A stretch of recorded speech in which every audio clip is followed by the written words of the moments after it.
Hola, yo soy Samu. Y yo soy Dana. Y en este podcast hablamos de lo que más nos apasiona. Jesús, la Biblia y el ver cómo en lo más alto o en lo más bajo de nuestras vidas podemos conocerlo a Él. Bienvenidos a Vulnerable Podcast. Hey, ¿cómo están, amigos? Bienvenidos a este episodio. El día de hoy vamos a estar conversando con un buen amigo acerca de el sufrimiento. Si Dios realmente existe y si Dios realmente es bueno, ¿por qué Dios permite el sufrimiento? Entonces, el día de hoy está con nosotros Josué Moreno. ¿Cómo estás, mi hermano? Muy bien, muchas gracias por tenerme aquí. Qué bueno, mi hermano. Gracias a ti. ¿Qué tal el cafecito? El cafelito es muy rico. ¿Qué estás tomando ahorita? La verdad que me ha hecho... ¿Cómo se llama el compañero? Dani. Dani. Dice que un blend de mitad Oaxaca, mitad Colombia. Eso. Y está rico. Muy bien, muy bien. Ha dicho perfil achocolatado, con un poquito de fruta arriba. Rico. Está rico. Buenísimo. Hermano, contanos un poquito sobre ti, qué haces, qué te dedicas, qué te gusta, qué te choca. O sea, me obsesiona el tema de Dios un poco, porque nací en una familia cristiana, marcada en este caso por dos padres teólogos, que mis padres son teólogos los dos, pastores en una iglesia. Entonces vivo marcado por eso, sin haberlo elegido, ¿no? Las grandes cosas de la vida que nos marcan no las elegimos. Yo no elegí nacer en una familia evangélica, no nací que mis padres me bautizaran con el nombre de Josué, que ya os podéis imaginar que en un país como España era el único Josué del pueblo. Entonces, bueno, estoy marcado desde que soy un niño por esa realidad, y esa realidad pues ha dado forma en mucho quien soy. Tengo una experiencia con Dios siendo muy niño, en medio de un proceso de sufrimiento muy grande, que vamos a hablar un poquito del sufrimiento, pero yo tengo una experiencia muy fuerte ahí, y esa experiencia la que me confirma que Dios existe. Y a partir de ahí empiezan, bueno, un aluvión de preguntas más de otra índole, más intelectual, de por qué el Dios de mis padres y no otro, de qué manera, pero Dios cómo habla, pero por qué esto y no lo otro. Entonces ahí hay un viaje en el que mi obsesión del tema de Dios comienza a generar preguntas, curiosidades, anhelos, desencuentros que tú decías antes. Sí, una de las cosas que más me cuesta son los abusos dentro de la iglesia, la hipocresía, cuando se predican cosas y se viven otras. Eso me duele, me duele profundamente eso. Okay.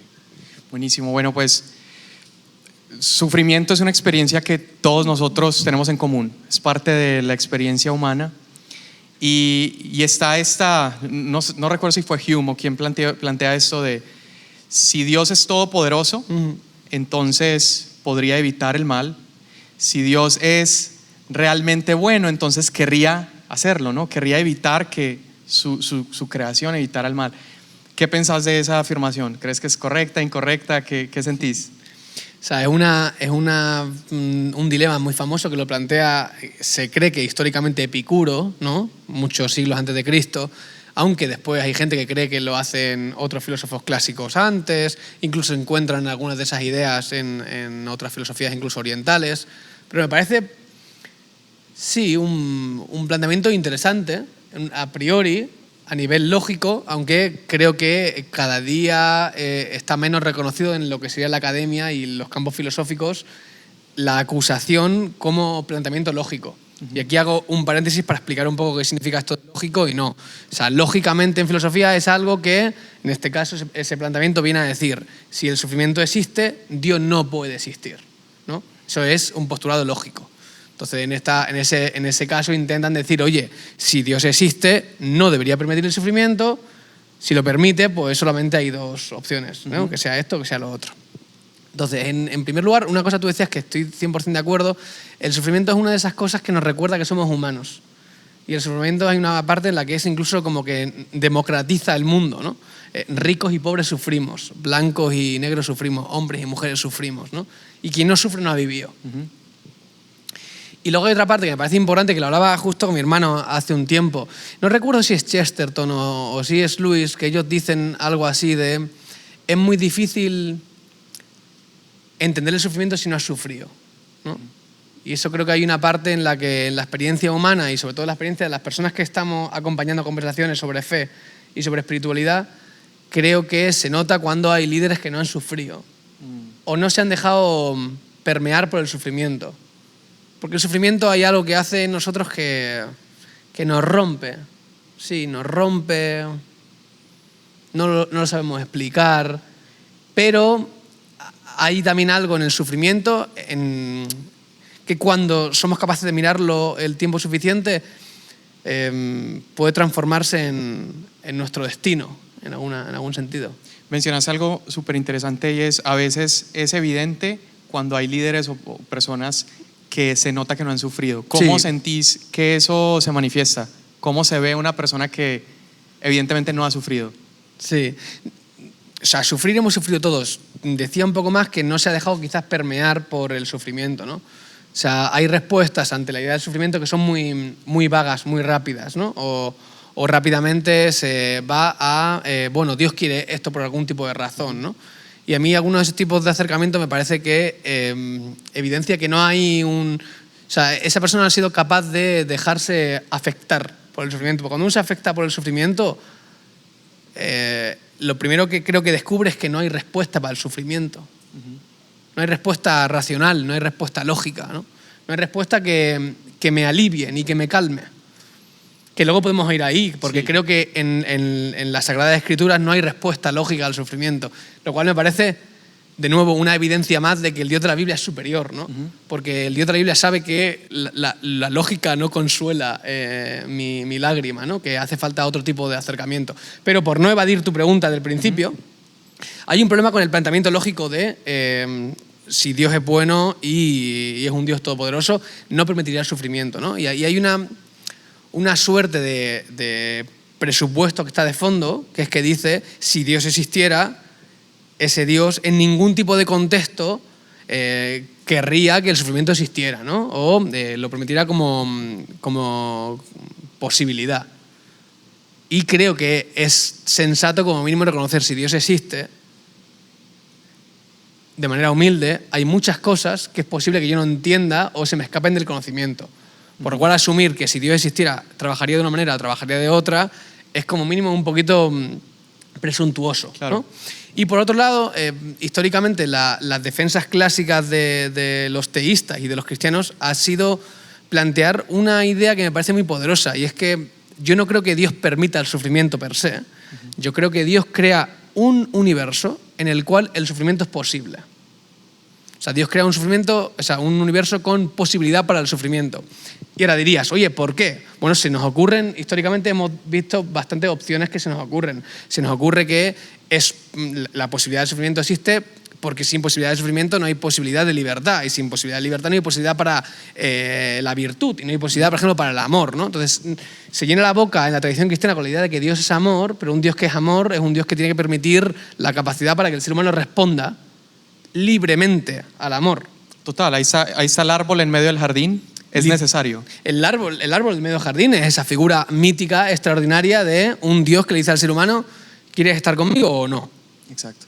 O sea, yo no quiero una suerte de robot que responda bien a cada una de las dificultades de la vida, quiero a alguien que me elija, ¿no? Lo cual es una cosa muy bonita, porque hay algo en el ser humano que cuando alguien está en una relación, o sea, yo no querría que mi mujer estuviera conmigo porque se lo ha mandado a alguien. Claro. O incluso, no quiero que mi mujer esté conmigo porque nos hemos casado delante de Dios. Yo quiero que quiera estar conmigo y que sienta que le hace bien estar conmigo y que quiera hacerme bien y que disfrute de mi bien y que disfrute mis alegrías, ¿no? Yo no estaría cómodo simplemente con decir, bueno, Paula está condenada porque me dijo que sí un día, se puso el anillo y esta es la condena, Josué, hasta que te mueras, ¿no? Sería una cosa como muy terrible. Sí. Y creo que hay algo de eso que está en el corazón del Dios cristiano de elígeme, deséame, yo quiero estar contigo, estate también tú conmigo, ¿no? Y ahí eso, y lo vemos en la narrativa con Abraham, con Isaac, con cada uno de los patriarcas de la fe, en la que hay esa vuelta a, oye, tú quieres estar conmigo.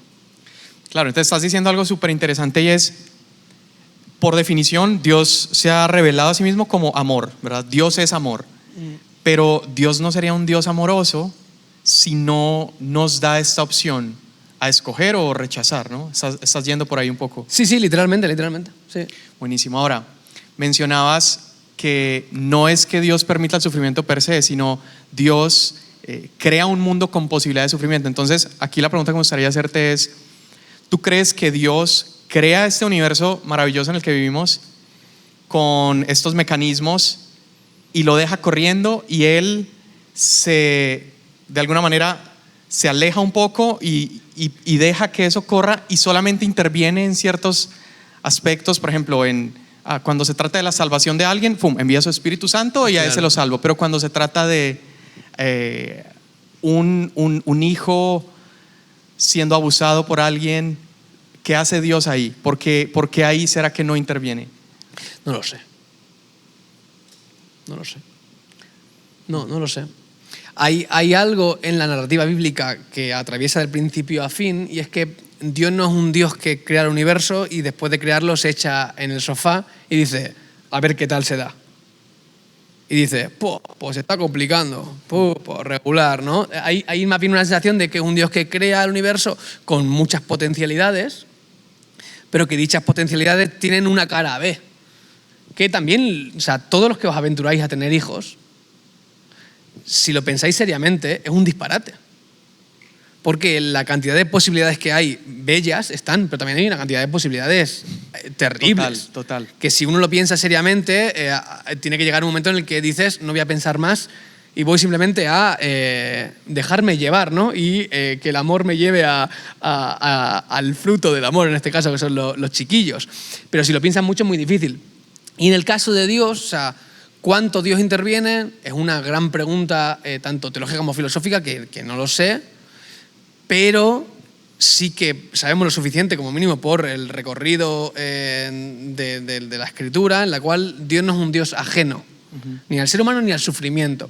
De hecho, hay algo como bastante constante en el Dios del Antiguo Testamento, que lejos de ser algo con la sexualidad, que a veces nos hiperfijamos con el tema de la sexualidad, hay algo de Dios con el tema de la injusticia y del sufrimiento que es constante en el Antiguo Testamento. Es como que no tolero el sufrimiento. El sufrimiento del pueblo ha llegado hasta mis oídos. La sangre del inocente se ha manchado y me está llegando, ¿no? Es como una metáfora en la que parece que Dios está en su trono, pero hay ciertas cosas que le inquietan o le inestabilizan, ¿no? Le menean el asiento, ¿no? Ajá. Y parece que el sufrimiento es una de ellas, la injusticia es una de ellas, la injusticia específicamente contra el vulnerable, ¿no? Parece que cuando se castiga a la viuda, al extranjero, al que está mal, como que hay algo ahí que se enciende de manera grande y que su ira desciende, ¿no? Hay bastante punto en el Antiguo Testamento que dice que, o sea, la ira de Dios y desciende, ¿no? Esa idea de como que vengo a intervenir. Entonces sí que es un Dios, el que vemos en las Escrituras, que viene a acercarse de manera habitual al ser humano. Y una cosa que me gusta mucho es que se acerca donde el ser humano está, no donde debería de estar, donde está. Y lo vemos con Abraham, lo vemos en diferentes momentos, en los que se acerca al sufrimiento del ser humano y acompaña. Ahora, en la pregunta más específica de por qué interviene en algún momento y por qué no lo sé. No lo sé y tampoco sé si tiene explicación, ¿sabes? Porque también me parece una trampa la pregunta de por qué Dios permite el sufrimiento, porque da por sentado que hay una razón detrás de todos los sufrimientos. Si tú me dices, oye, ¿por qué? Yo te digo, o sea, lo mismo la pregunta no es por qué, ¿no? En una parte, porque no sé si existe alguna razón. De hecho, yo tengo la intuición de que, o sea, Dios odia el sufrimiento tanto como nosotros, ¿no? Que hay algo del sufrimiento que le parece una cosa terrible, asquerosa. Sí, será parte, claro, de ese.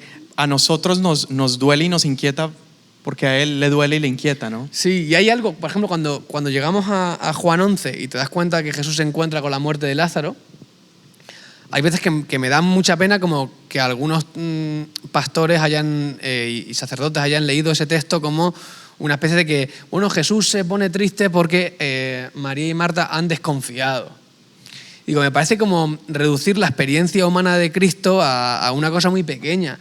Yo creo que ahí Jesús se encuentra de cara con la muerte de su mejor amigo y eso tiene que ser demoledor, claro. O sea, siendo Dios del universo que has creado el mundo para que el mundo vaya bien y ahí te encuentras con esto no era así, tío. Esto no estaba preparado para ser así, esto no debería de ocurrir así. Y hay algo ahí que, de hecho, claro, el texto dice como que Jesús se rompe ahí, dice que como que solloza, como que hay algo de ira adentro. Es como una respuesta visceral, humana, lo cual me parece muy bonito, ¿no? Porque ante la pregunta de cómo responde el Dios de la Biblia al sufrimiento, pues el Dios de la Biblia al sufrimiento se rompe, llora, gime y... Sí. Total, el Dios del cristianismo experimenta con nosotros, ¿verdad? El sufrimiento. Eso es extraordinario. Y tú mencionaste esta sensación visceral, que es súper interesante porque cada vez que aparece esta palabra de Jesús teniendo esta sensación en el Nuevo Testamento, es una palabra muy interesante que es esplagniste. Y es los nervios esplagnitos son acá, es literalmente las tripas, ¿sí? Y es una expresión que suena muy, como que muy cruda, muy terrenal, ¿verdad? Y creo que es Mateo capítulo 9, donde dice Jesús, caminando por los pueblos y las aldeas, veía a las multitudes, ¿sí? Y sentía compasión porque estaban desamparadas como ovejas sin pastor. Y la palabra que usa ahí es literalmente lo que Jesús sentía es esplagniste, o sea, sus tripas se conmueven. Entonces nos está hablando de un Dios, como tú dices, que le duele lo que a nosotros nos duele. 100%, o sea, cuando tú te acercas a la filosofía, en este caso quizás griega, con esa idea de los dioses de alta virtud, claro, para muchos era una cosa horrorosa pensar en un Dios visceral, claro. Y para mí me parece una cosa que no nos podíamos haber inventado, me parece una cosa espectacular, ¿no? O sea, un Dios que gime de dolor ante nuestra perdición. Qué cosa tan bonita, ¿no? Como un padre que odia en lo profundo cuando su hijo está siendo un sinvergüenza, ¿no? Sí, a su hijo lo ama, pero que su hijo sea un malvado le parece una cosa aún más dura que un malvado normal y corriente, ¿sabes? O sea, que lo haga el tuyo es como una cosa más, ¿no? De tu hijo al que amas. Entonces sí, y luego hay algo en la figura de Cristo que Isaías ya lo habla de manera profética, esa idea de que se presenta al Mesías como el varón de dolores, ¿no? Una cosa muy, muy, muy potente, ¿no? Totalmente. Que el Dios cristiano es un Dios con cicatrices. O sea, no es un Dios que está en su trono y mira el sufrimiento y dice, a ver si espabiláis, claro, es que comiste del árbol, no tenía que haber comido. Sino que es un Dios que dice, o sea, a mí me importa esto y me involucro hasta el final. Total. Pero hasta el final de un punto de decir, o sea, me hago como vosotros, sufro como vosotros, experimento lo que significa eso. Sí, para poder, lo que más tarde se meditará, ¿no? Y dirá el autor de Hebreos, de ser capaz de acompañarnos en cada una de nuestras tribulaciones, en cada uno de nuestros sufrimientos, cada una de nuestras tentaciones, ¿no? Porque no les son ajenas, las ha experimentado. Súper, me encanta que ya estamos como llegando a esta parte del tema de Cristo, porque creo que ahí resolvemos muchas de las cosas de esta conversación. Pero me gustaría regresar a algo cuando hablaba sobre este problema lógico y cómo realmente no necesariamente tiene que haber una respuesta. Y pienso en Job, y me gustaría que habláramos un poquito de eso, cómo tú ves el libro de Job, la historia de Job, y es una historia horrible. O sea, la historia de un hombre que lo pierde todo, con Dios un poco participando, ¿verdad? En todo esto que le está ocurriendo. Y ¿alguien ha leído Job? Son 40 capítulos y es una y otra vez todos tratando de responder la misma pregunta. ¿Por qué te está pasando lo que te está pasando? Y cuando llegas al final de la historia, la respuesta de Dios, que finalmente llega esa respuesta de Dios y pensarías, ok, Dios va a hablar, nos va a traer la solución a este problema que llevamos páginas debatiendo, y Dios nunca responde la pregunta. ¿Qué pensás de eso? ¿Qué nos puedes decir de eso? No te puedo decir nada más que lo que tú has dicho. O sea, el libro de Job me parece un libro terriblemente complejo y no lo he estudiado nunca a profundidad. La idea ahí de esa idea arquetípica de Dios y el enemigo en conversación me perturba en algunos momentos. Y no tengo mucho más que decir. ¿Cuál dirías tú que es la respuesta de Dios al final del libro?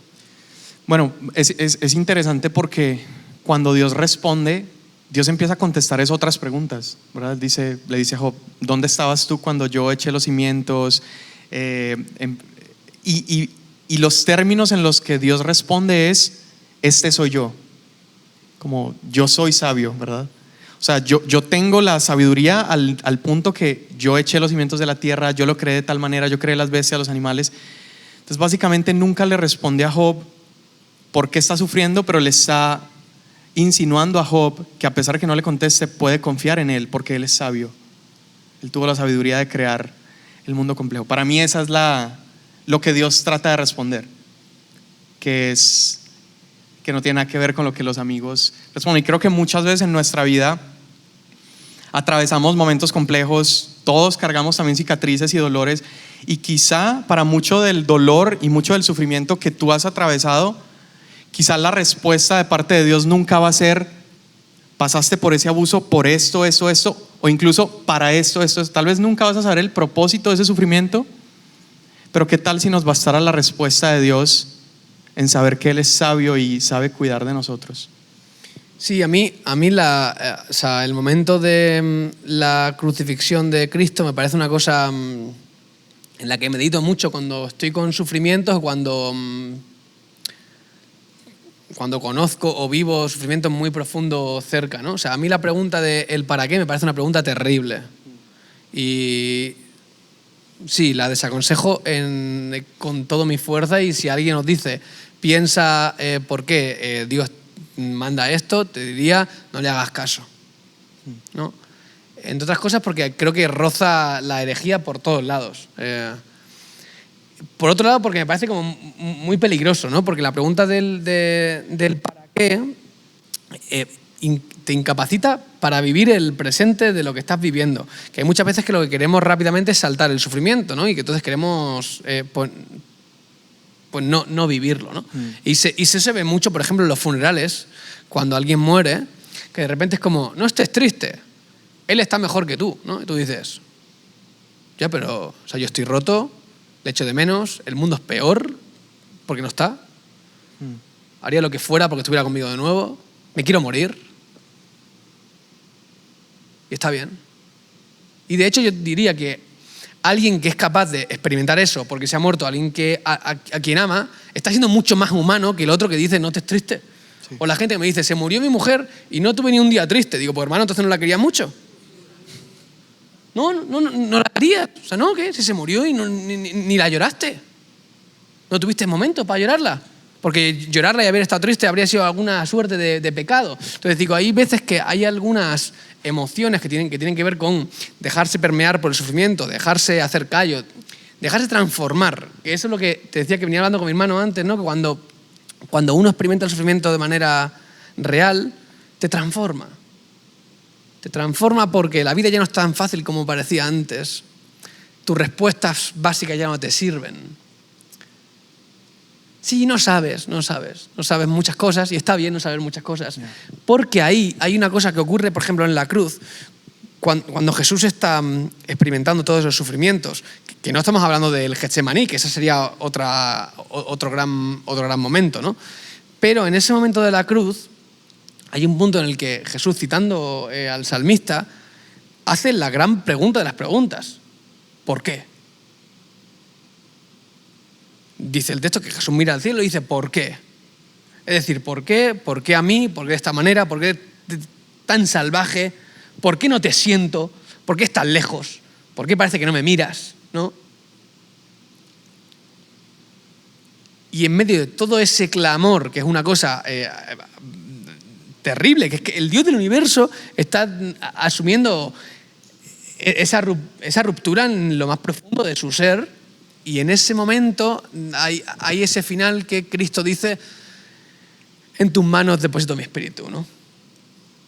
Pero en tus manos encomiendo mi espíritu. Es decir, en este momento en el que no tengo respuestas para nada, en el que no entiendo nada, en el que no siento nada, en el que es terrible, no hay mejores manos en el universo que las tuyas. Que eso me parece espectacular. Porque cuando estamos sufriendo creo que hay varias cosas que necesitamos. Necesitamos identificación, necesitamos alguien que esté con nosotros de la manera más trivial posible, ¿no? O sea, no necesitamos un filósofo a nuestro lado cuando estoy sufriendo. Necesito un amigo que llore conmigo, Sí. que asuma conmigo, que esté mal, que yo lo vea y que diga, es que está mal conmigo, tío, y es que estamos aquí los dos partidos. Y su sufrimiento es mi sufrimiento. Y eso hay algo ahí que, ¿no? Que por eso nos conmueve tanto cuando hay una niña o un niño, ¿no? Teniendo algún proceso de cáncer y los padres se rapan la cabeza como símbolo de identificación con la otra persona. Y se me ponen los pelos de punta. Me parece una cosa espectacular. Es decir, no estás sola. Estamos contigo. No tenemos respuesta para esto. No sabemos por qué ocurre esto. No sabemos cómo vamos a salir de esto. No sabemos ni si vamos a estar vivos mañana. Pero estamos contigo y no estás sola. Yo creo que hay una cosa de Cristo en la cual Cristo está haciendo eso. Y esto se está rapando la cabeza con el ser humano. Wow. Es decir, esta realidad, pues esta es terrible. Pero yo sé lo que es que se muera tu padre, sé lo que es que te traicione un amigo, sé lo que es que te desnuden en la calle y te vean. O sea, hay una parte en la que sé lo que es, sí, y es difícil. Y lo siento, y estoy contigo. Y en medio de todo eso, no hay manos más santas que las de nuestro Padre que está en los cielos, en las que descansar cuando estamos sufriendo. ¿No? Entonces, entre el sufrimiento, la pregunta creo que es más interesante que el por qué ocurre es, o sea, ¿en quién confío? ¿En quién? ¿En quién descanso incluso? Porque cuando uno está en sufrimiento está muy afligido, necesita descanso. Hay una parte ahí en la que Jesús parece como que descansa, ¿no? Pero en tus manos encomiendo mi espíritu, ¿no? Me encanta lo que estás compartiendo. Entonces, básicamente estás diciendo que quizá el cristianismo no nos provee una respuesta a nuestro sufrimiento, pero nos provee una persona para el sufrimiento. 100%. O sea, no hay ningún momento en la Biblia en la que encuentres oye, ¿por qué debes meter el sufrimiento? Relax, toma el libro de sufrimiento número 1, ¿no? No, ante la pregunta del ser humano, lo cual es muy revelador porque no creo que exista tal cosa como un texto, ¿no? Como una suerte de concepto abstracto que pueda responder a mi experiencia más primaria, ¿sabes? O sea, es como cuando alguien recibe la traición de un amigo o la infidelidad de una pareja, no hay libro que te consuele, porque no es una idea la que se ha roto, te has roto tú. Sí. Te has roto tú y se ha roto algo de ti que se fue con la otra persona que ya no está, ¿no? Y el cristianismo, ante el sufrimiento del ser humano, lejos de enviarnos una suerte de silogismo filosófico, escrito, ideas, no, Dios se encarna y sufre con nosotros. Bellísimo. Sufre con nosotros para mostrarnos que el Dios del cristianismo es un Dios distinto, que tiene cicatrices, que no hay ningún otro Dios en la historia que tenga cicatrices, y luego para abrir esa ventana de esperanza que es la resurrección de Cristo. Porque en la resurrección hay algo ahí en la que dicen, oye amigo, el sufrimiento es terrible, no estáis solos, pero el sufrimiento tiene fecha de caducidad. Y eso es muy bello, ¿no? Porque es como, ya viene, Sí. ¿sabes? O sea, ya viene y vendrán tiempos mejores y no estáis solos, estoy al control. Sí, lloro con ustedes, sufro con ustedes, pero llegará un día en el que toda lágrima de vuestros ojos será enjugada. Así es. Que es una cosa espectacular. Que la imagen que plantea San Juan en Apocalipsis es que el propio Dios, ¿no?, con sus pulgares, enjugará cada una de nuestras lágrimas, ¿no? Como una manera de decir, al Dios cristiano no se le escapa ni una lágrima nuestra, ¿no? Cuando estamos llorando hay una parte ahí en la que, o sea, no es en vano, ¿no? Bienaventurados los que lloran, los que sufren, los que están rotos, los pobres, porque estos verán a Dios de alguna manera especial. Así es. Gracias, mi hermano. Gracias por esa reflexión. Ahora me gustaría pasar como hablar un poquito más personal. Okay. Comenzaste, ahorita que te estabas presentando, hablabas un poco sobre cómo fue precisamente una experiencia de sufrimiento que de alguna manera te acercó a Dios. Contanos un poquito de eso, cómo fue, qué aprendiste. O sea, yo cuando soy niño tengo algunos momentos en los que siento, sí, mucha soledad, rechazo. Sí, hay momentos en los que estoy, sí, francamente roto. De hecho, hay varios momentos en los que aparece esa idea en la cabeza de decir, yo quiero que el sufrimiento termine. Y cuando uno desea profundamente que el sufrimiento termine, hay veces que es como que, no, esta persona no quiere vivir, no, esta persona no quiere sufrir, ¿no? Y de hecho, el suicidio suele aparecer como una presencia de alguien que no quiere sufrir más. No es que no quiera vivir, es que si vivir es sufrir, yo no quiero sufrir más. Y lo otro aparece como una suerte de esperanza, ¿no?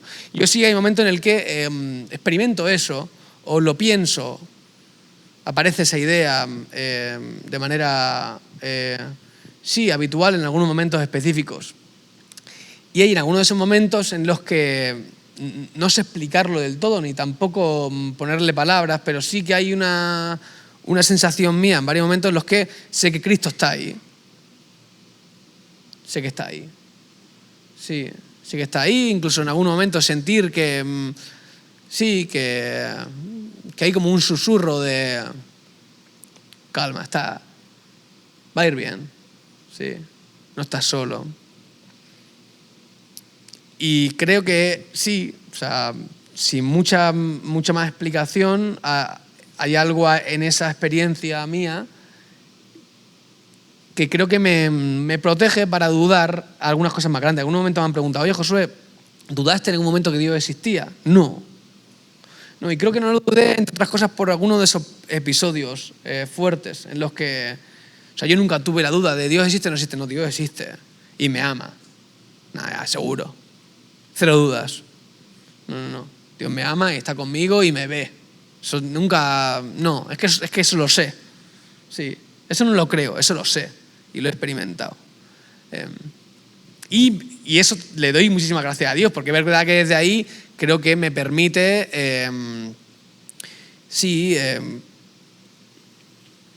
habitar el resto de incoherencias que a veces aparecen dentro de los contextos religiosos, o las incoherencias que vive uno mismo con su fe y luego las cosas que no acaba de ser coherente con lo que dice y actúa.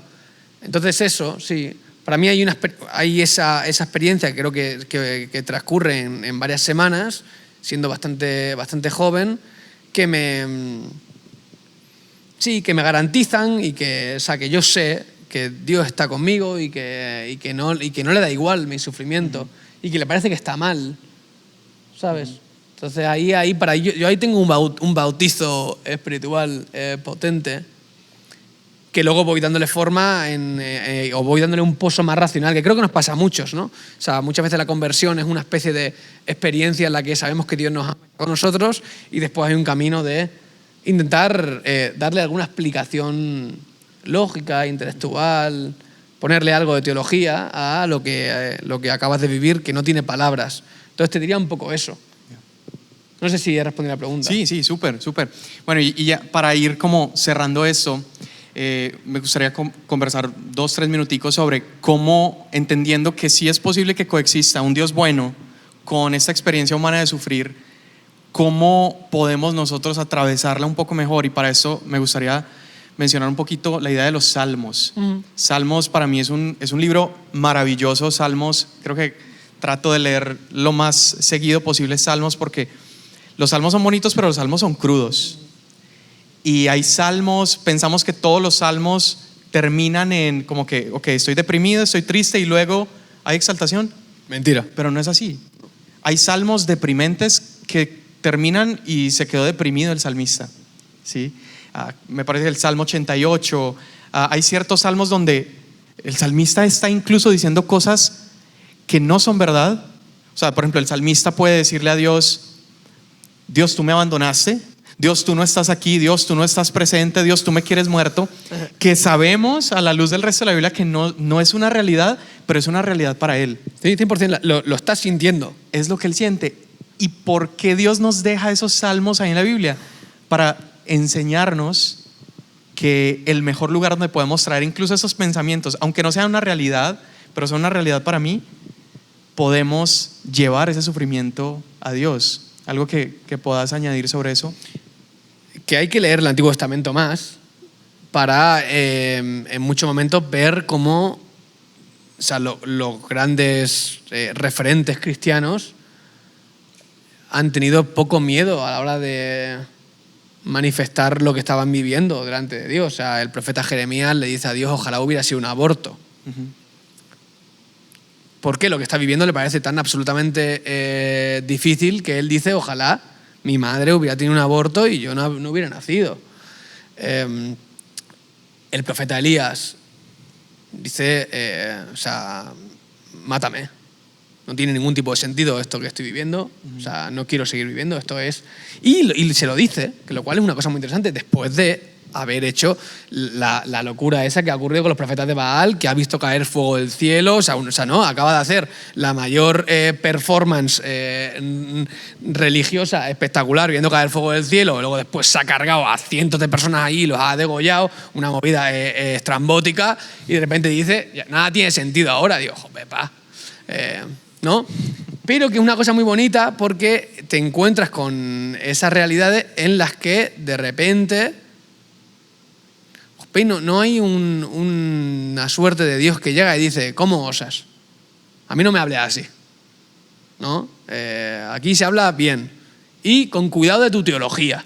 No vayas aquí a decir ninguna barbaridad. No. Y hay una cosa que decía Bonhoeffer, el pastor protestante, que me parece muy interesante, que él dice que rezar los salmos es recordar que hay algo mucho más grande que nosotros, que eso es un poco lo que tú venías diciendo. Incluso él decía, rezar los salmos en última instancia es rezar como Jesús rezaba, ¿no? Porque es sumarnos a palabras que nuestro corazón necesita y no sabe ponerlas del todo, ¿no? Sí. Es como traer nuevos ingredientes a nuestra vida espiritual. Y a mí me parece muy interesante porque a nadie se le ocurriría decirle a Dios, quítame la vida. Sin embargo, lo leemos en la Escritura. Palabra de Dios. Palabra de Dios. E incluso, sí, por eso me parece como muy importante, en cuanto a esto que decías de los salmos, recuperar una teología que nos haga más humanos, no menos. Total. Y el humano siente, el humano llora, el humano se rompe, el humano ante el sufrimiento está mal, el humano ante la muerte se parte, el humano ante el abuso responde con ira. Eso es, sí, hay una parte en la que dices, tío, ¿por qué? Parece como que queremos quitar eso, ¿no? Queremos quitar esa parte en la que el Dios del Antiguo Testamento se enciende en ira porque están maltratando a los extranjeros y a las viudas. El momento en el que Jesús entiende que están haciendo una majadería en el templo y se enciende en ira y los echa a latigazos a los mercaderes.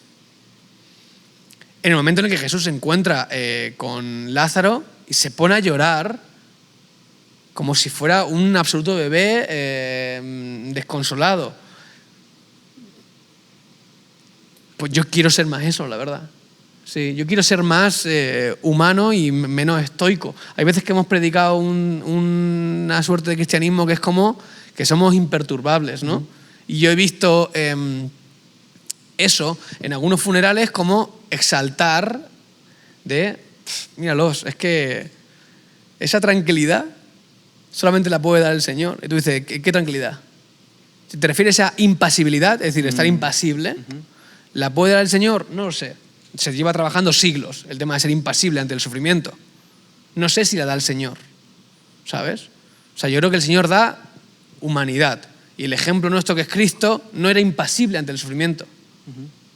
Encontramos un Cristo que en Getsemaní, cuando tiene que atravesar un momento complejo, llora hasta el punto de que la ansiedad es tan grande, o sea, es un proceso ansioso tan absolutamente gigante, que le brota sangre de los poros. O sea, es una cosa salvaje. Y no te encuentras a un Dios que dice, estaba como Buda, ¿no? Bajo el olivo, meditando, aquí no pasa nada. Eso es lo que a veces esperaríamos encontrar de Jesús. Y que no está tratando de decir las palabras correctas en ese momento, ¿sabes? En absoluto. Está intentando descansar en las manos de quien es confiable. Exacto. Eso es precioso. Así es. Pero no se está cortando de decirle, estoy así. Así es. Y este es mi sitio. Y creo que la invitación del cristianismo es decirle a Dios, yo estoy aquí. No sé si está bien, pero estoy aquí. Y creo que desde ahí hay una capacidad que Dios se encuentra con nosotros donde estamos. Y que desde allí nos acompañe, nos lleve hacia la redención. Y luego nosotros seamos capaces de acompañar a otros. Porque hay una cosa muy bonita. Cuando tú eres capaz de sentir la lanza del sufrimiento, luego no te extraña cuando alguien llega y dice, estoy en depresión. Y tú dices, no me extraña. No me extraña. O sea, yo cuando veo gente que tiene vidas tremendamente complicadas, no me extraña que estén mal. Es que es muy difícil lo que está viviendo esta persona. O sea, yo creo que yo no aguantaría semejante volumen de sufrimiento y durante tanto tiempo y tan intenso.